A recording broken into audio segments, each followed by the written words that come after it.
Okay, hello everyone and welcome to this video from Mr. Gill's Science Stuff. We're in the Biotech Basics topic here, and today we're going to follow on from the gel electrophoresis lesson and talk a little bit about how you actually apply this in the real world and in examination settings. So I'm assuming a few things.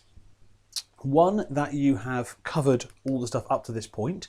So if you look at the syllabus here, we've got this idea of genetic fingerprint, DNA analysis using PCR, using gel electrophoresis, and so on and so forth. But we've got a lot of applications here.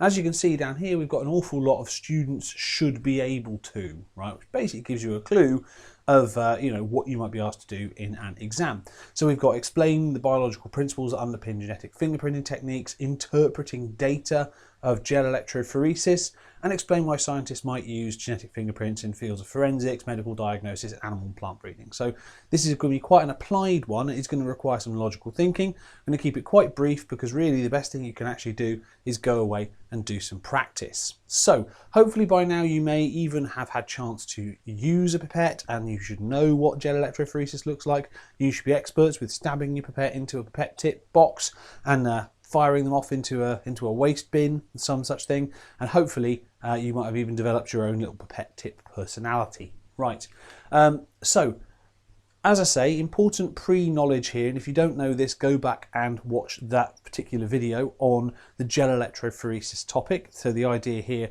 we take a sample of DNA, we cut it up using restriction enzymes, we put those that sort of digested sample into a gel, we run that with an electric current, okay, which separates out those strands into those different fragments based on their different sizes, and you get this gel electrophoresis sort of image at the end of all the different fragments laid out by their size, with the smaller ones going further down the gel towards the positive end than the larger ones. Okay, so hopefully you're all familiar with that. If you're not, go back and watch the basic theory because that's important. So we'll start with some really simple examples. Now this is the results of a kit I might use with an A-level class. This is from the wonderful Biotech company. This is called Whose DNA is Left Behind. Okay, they're a great supplier to schools of sort of learning biotech kits based in the UK. And what we've got here, look, we've got a whole bunch of different wells, okay? And into each well, right, has gone some DNA. In this instance, it's actually just a dye kit to give you the principles so you can actually see these things happening, right? But the principle is the same, okay? So in tube A and tube B are supposed to represent DNA from a crime scene that's been cut up with different restriction enzymes, because as you should remember, different restriction enzymes will cut at different places in the DNA, and different DNA will cut up differently. Okay, because obviously different code, different order of bases.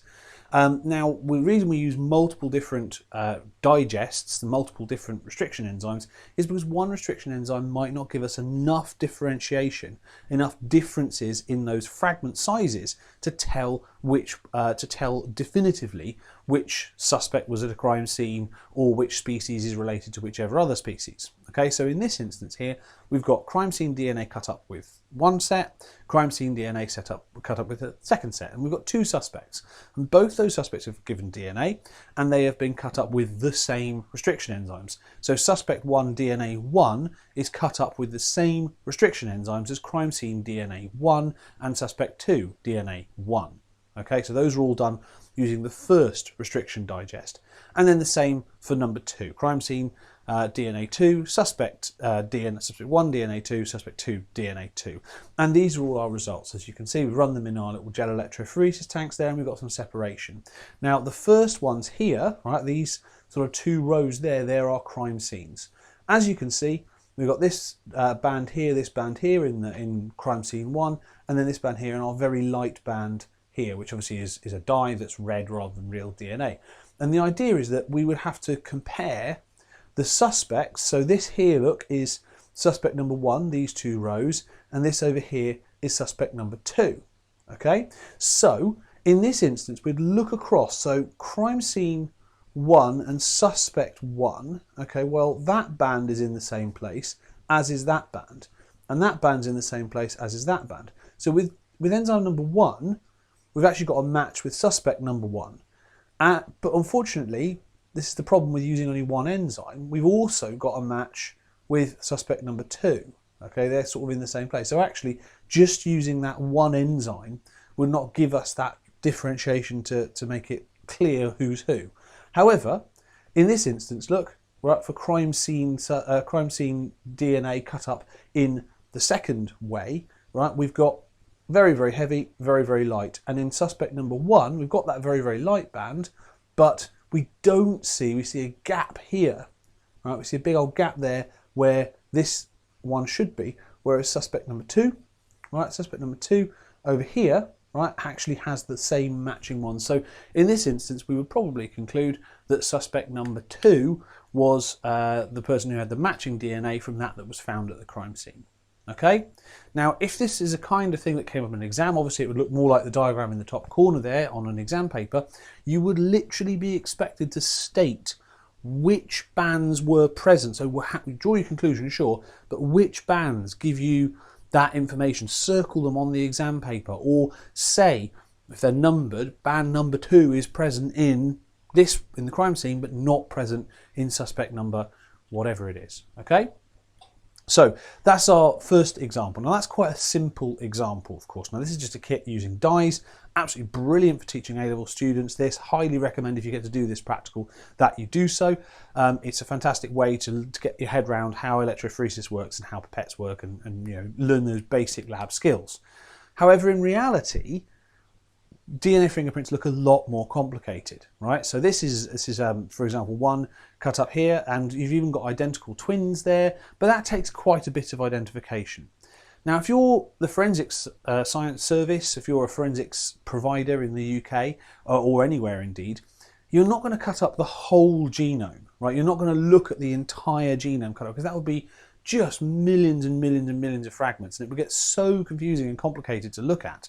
So every forensics service looks at a different number of fragments. Okay, they basically choose, okay, which fragments they're going to look at, and they choose the number of enzymes that they're going to use to cut up a particular thing, and that's basically decided from forensic science service to forensic science service. It's kind of an arbitrary choice, and usually it's around the 10 to 15, 16 enzymes mark that gives you a usable, comparable DNA fingerprint that has enough detail that you can be incredibly confident that this is the same DNA, but not so many that it's absolutely impractical. Okay?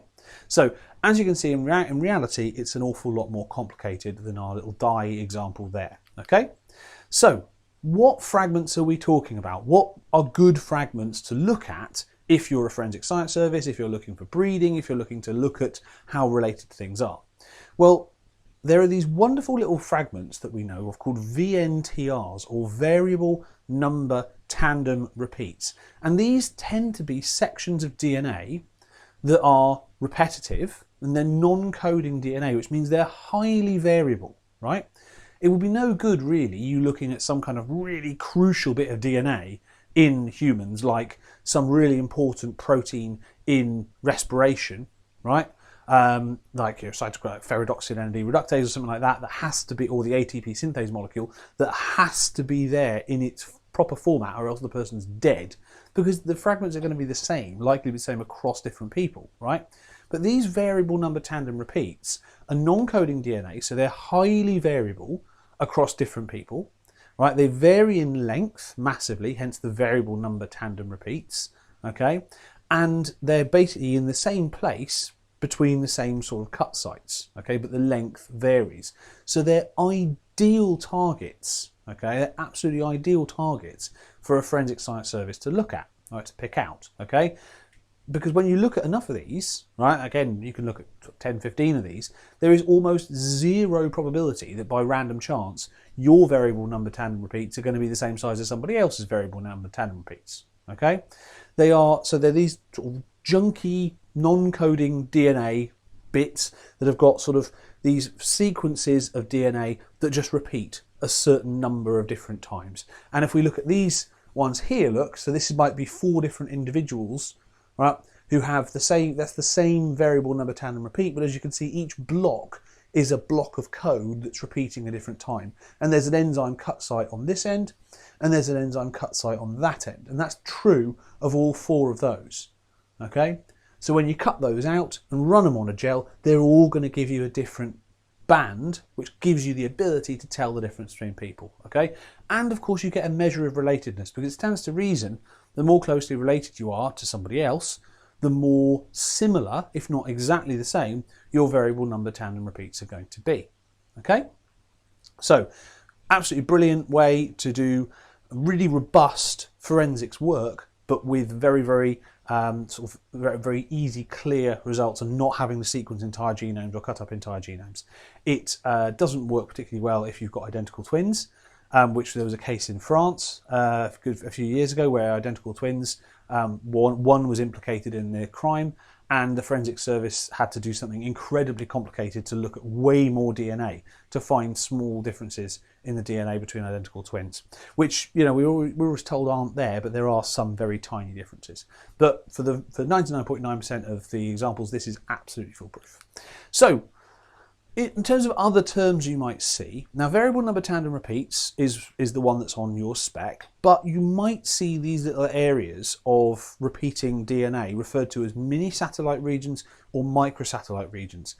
They are massively overlapping terms, and it is confusing. And this is something when I got into degree level that confused me, because I hadn't had this sort of overlapping term thing explained to me properly, right?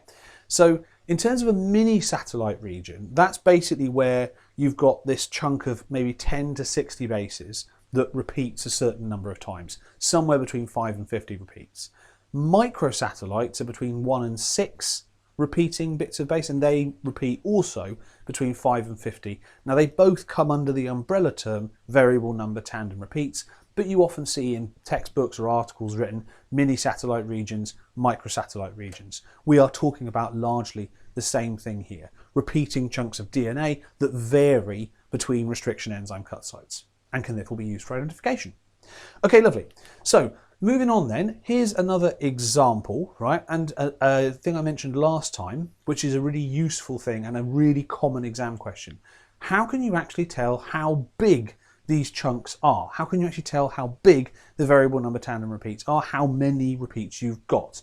And if you get that question, the answer is you use a DNA ladder. Okay, so down the side here you can see these marker genes, right? These are all these marker fragments. Okay, I'm confused with marker genes, that's my fault, right? These are marker fragments. Okay, and what you've got there, as you can see, look, this is actually a linear one: 100, 200, 300, 400, 500, 600, so on and so forth. And these little fragments here. And if you look at this sort of top one in channel A, you can see that that fragment is pretty much exactly 1,000 base pairs. This one in sample B is 800 base pairs, and so on and so forth. Okay, so that is a really, really common question to come up. So make sure you're actually able to answer that using a DNA ladder, okay, which is known chunks of DNA of known sizes, so you can actually work out how big these variable number microsatellite regions are. Okay, right, lovely. Moving on then. So what else can we do with this? I've sort of used crime as the example because I assume you're all massive CSI fans and all that kind of stuff. Why else would you have taken A-level biology? It's a little bit disappointing, but there we go. Right, genetic relationships are another really important use here. So in, for example, endangered species, right, we might look at their relatedness using this method. Okay, if we wanted to run a breeding program and look at what the genetic diversity is within an endangered species, that's very useful as well. We've talked about forensic science quite extensively. We'll come back to that. Medical diagnosis. Turns out that quite often, if you look at certain regions of the DNA, people who have a particular genetic disorder might have DNA that chunks up in one way, and people who don't. So what you would do is you would get a whole bunch of people who don't have a particular condition, a whole bunch of people who do, and you would basically chunk up their DNA with different restriction digests, and you'd look for consistent differences. You'd look for chunks that appear on the gel for people with a condition and chunks that don't for people without a condition. Okay? And you would obviously then, you know, going back to your stats, you'd look, is there a significant difference between this and this? And if you find a piece that appears in a significant, statistically significant subset of those people with the illness, then maybe that's an area that's disease relevant, and you would carry on investigating that chunk of DNA.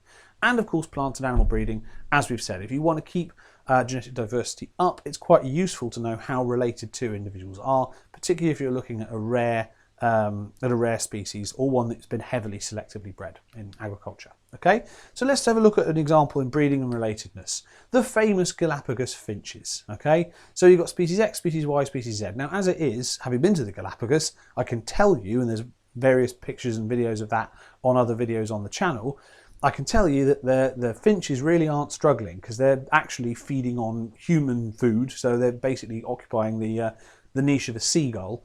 And of course, with released species like blackberries onto islands like San Cristobal, they're absolutely flourishing. But let's say some of the rarer species, right? We wanted to know how related they were and go, well, can we breed these together? And if so, are they too related? Are we basically promoting inbreeding here, or are we doing something useful? Well, let's look at their little sort of genetic fingerprint here and ask the question, right? Which ones are more related? Which one is more related to any other, or which is more distantly related? So have a look at that. I want to pause the video at this point. Which is more related, which is least related between species X, species Y, and species Z? Have a go.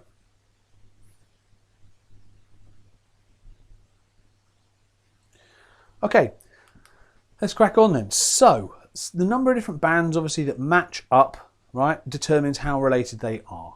Okay, so you would want to, in an exam, actually mention which bands you are talking about, right? So if I sort of draw some lines here, there are actually 9 bands, DNA bands from species X, that match those in species Z. Okay, there they are, right? Whereas if we look from species Y to species Z, okay, we've only got 5 there, okay?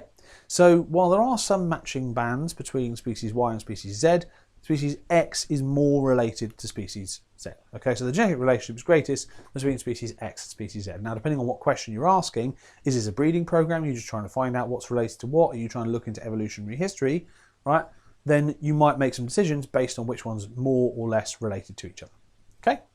Right, so that's the example, and that kind of marking of genetic diagrams or circling of things is a very good exam technique to get into when you're looking at this kind of question.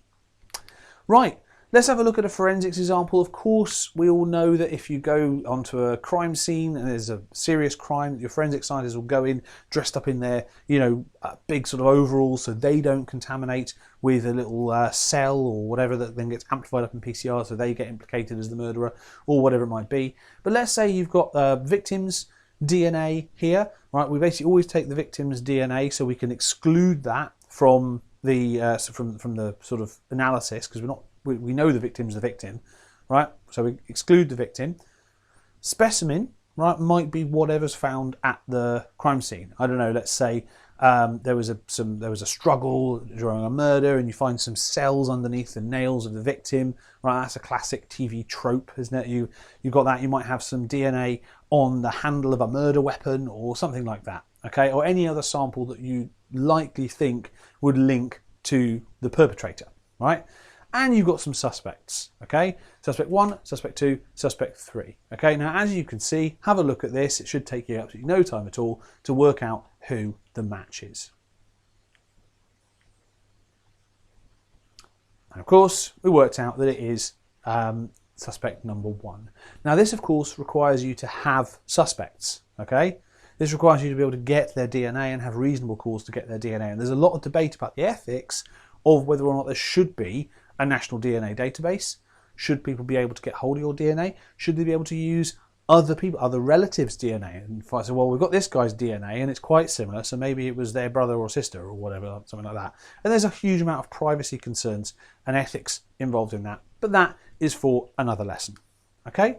Now, I want to finish this off with my favourite question on this topic of all. I love this one because it is absolutely brilliant, involves partial digests, and I'm going to have to get the string out again to demonstrate. So let's read it through together, right? So the piece of DNA shown in figure 2 there, right, was labelled using a radioactive nucleotide, and the piece of DNA is 10 kilobase pairs long. So there's my 10 kilobase pair long, right? And at this end, I've put a knot in it there. You can see that. I put a knot in it there to represent the radioactive label. Okay, now exam tip I gave you at the end of last lesson, never forget there's not just one copy. Right? When we've put this through PCR and amplified these things up, there's always multiple copies, okay, of those strands. Oh, just drop one there. There's always multiple copies, okay, so I've done 4 here, okay. So basically, if we do in this diagram here, it says the piece of DNA was then digested using echo R1 and the resulting fragments of DNA were separated using electrophoresis. Figure 3 here shows the results. Now there's 3 different lanes in this. There's the total digest, and what that means, look, is that we've basically every single cut site in every single copy of that, of all of those, has been cut. So it's been fully digested, fully broken down, okay? And we've got 4, 3, 2, and 1. How can we tell that it's a full digest? Well, 4, 3, 2, and 1 all add up to 10, and in the original question up there, it tells you that it's 10 kilobase pairs long. If you've got fragments that add up to more than that, it probably tells you, well, some have been cut up fully into the 4, the 3, the 2, and the 1, and some have had some missed. So we've got maybe a 4 plus a 3, we've got a 7 in there as well, right? Or a 4 plus a 2, maybe a 6, okay? So it will add up to more. And that's what's going on in the second of those lanes, the partial digest lane, okay? So as it says here, look, the fragments of DNA so there's 3 lanes, okay? There's the fragments of DNA formed after total digestion, the fragments of DNA formed after partial digestion of the piece of DNA, and those after partial digestion that only contain radioactivity. Now that's important because, as I said, this little knot in the end represents the radioactivity. If I cut a bit off this end, like that, then that bit on its own won't have any radioactivity. So it won't show up in the radioactive fragments, okay? So in this question, they ask you a bunch of different bits about, you know, what's a restriction enzyme, why, where does it cut, all that kind of stuff, which I'm going to skip over and get to the good stuff, okay? Now, the good stuff goes as follows, right? They then present you with figure 4, okay? Now, this is figure 4, and they're telling you that the first strand, the first fragment of this is, there are 3 kilobase pairs, that out of the 4, the 3, the 2, and the 1, it goes in this order. 3 goes first, then you get 1, okay? And they ask you the question, explain why it's possible to map the positions of the 3 kilobase pair fragment and the 1 kilobase pair fragment. So how, from this over here, from the gel, can you know that it's in this order? Okay? Now, what I suggest you do, pause the video and have a think about that, right? It might seem like a daunting question, but you can work it out. All right, so pause the video now. How do you know that it's got to be the 3 and then the 1?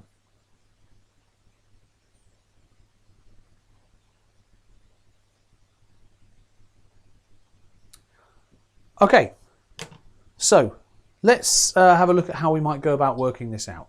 Well, our total digest, if we start digesting this, we've been told is our 3 and then our 1, so the end with the knot on it, there, look, that's going to be about a third of this.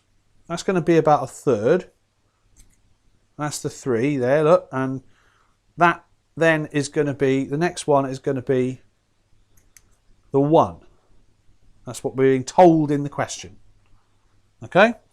And the rest here is going to be the 2 and the 4 stuck together, so that's 6. Now, the way you can tell that the 3 kilobase pair must be at that end is because of the radioactive blob. Once I've cut it up like that, okay, and I mean, for the sake of argument, I'll fully digest it and cut this up into a 4 and a 2, so something like that. There's my 2, there's my 4. The 1, the 2 and the 4 do not have the radioactive knot on the end, okay? That's how you know. The only one that's got the radioactive knot on the end is this fragment, okay? So it will show up in that radioactive fragment. And if you have a look, the smallest radioactive fragment is the 3 kilobase pair one. So it must be, right, it must be that, right, is our radioactive bit, okay? Now, The next question then, the third, so that this is a bit harder. How can you possibly tell it's the one fragment next? Okay, so we've worked out it's the 3 kilobase pair because that's got the radioactivity on it. Now you're being asked, well, next it's either the 1, there, the 2, or the 4 next. Now, if we look at this bottom line, the third row says those fragments after partial digestion that contained radioactivity. So partial digestion means that some of the cut sites have been missed. So in another example here, okay, in another example here with the radioactivity up the top, okay, our 3 kilobase pair fragment would be there. Let's imagine that cut site got missed, because statistically that's what's likely to happen. And then the next fragment was the, I don't know, the 4. That would take you like down to there. A 3 and a 4 would make a 7 kilobase pair fragment that did have, right, the radioactive knot on the end. Okay? But the next fragment we see in the partial digest radioactivity one, here look, is a 4 kilobase pair fragment. That's the next biggest chunk. And the only way we could get a 4 kilobase pair radioactive fragment is if we had the radioactive end here, radioactive end, the 3 kilobase pair chunk, and then the 1 kilobase pair chunk attached to that. Okay?